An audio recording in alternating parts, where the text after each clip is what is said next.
જય માતાજી કમા વિલેજ કિચનમાં આપનું સ્વાગત છે। તો આજે આપણે મોળી સેવ બનાવીશું। મોળી સેવ બનાવવા માટે મીઠું ને હળદરનો જ ઉપયોગ કરીશું। તો પહેલા એક ડીશમાં આશરે 2 વાટકી જેટલો ચણાનો લોટ લઈશું। તેમાં મીઠું ને હળદર નાખીને મિક્સ કરી લઈશું। પછી થોડું પાણી નાખીને બેટર તૈયાર કરી લઈશું। આવી રીતે બેટર તૈયાર કરી લઈશું।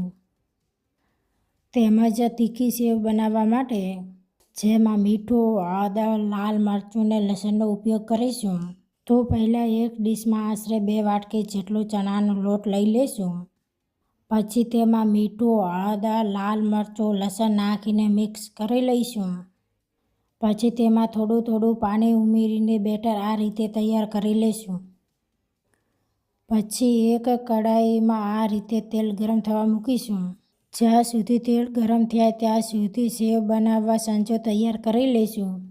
ને મોળી સેવ બનાવવાનું બેટર કર્યું તે સંચા નાખી દઈશું। પછી તેલ ગરમ થઈ જાય ત્યારે આ રીતે મોળી સેવ પાડીશું। ને સેવ પાકી જાય એટલે એક ડીશમાં કાઢી લઈશું।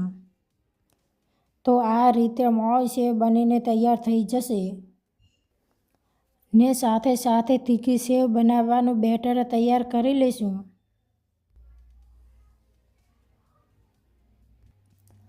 તીખી સેવ બનાવવાનું બેટર તૈયાર થઈ જાય એટલે તે બેટર સંચામાં નાખી દઈશું।